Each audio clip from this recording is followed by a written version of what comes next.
Die RWE war praktisch das erste Unternehmen. Spoločnosť RWE bola prvá na Slovensku, ktorá inštalovala nabíjaciu stanicu. Eine Ladestation installiert hat. Takisto sme boli prví, ktorí zakúpili elektrické auto. Gekauft haben.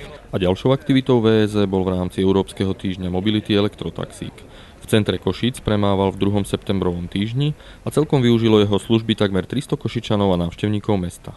Veľa ľudí je prekvapených, pretože vôbec sa nečakajú, že jednak sa tu objaví auto a jednak je to elektromobil, ktorý nepočuť.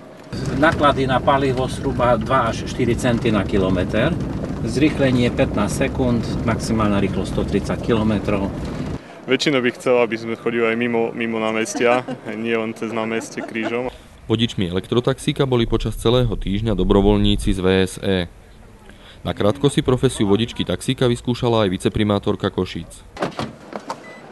Môžete ľutovať všetci, čo ste sa neobjedli. Bolo to úžasné, veľmi také pohodové. Myslím si, že takým korzo krokom sme išli, keďže sme išli po hlavnej ulici plnej ľudí, ale bolo to skvelé.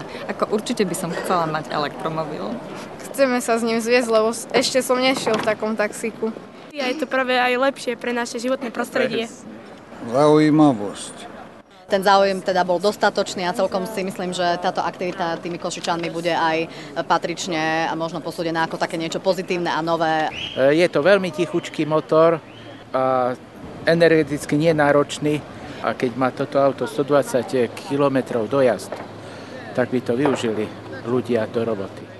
Ja som naozaj chcela vyzdvihnúť aktivitu VSE RWE Group, pretože ako člen koalície 2013 podporuje prezentovanie mesta Košíc ako Európskeho hlavného mesta kultúry a určite k tomu elektromobil patrí ako ku každému modernému európskemu mestu, čiže naozaj to oceňujem túto aktivitu.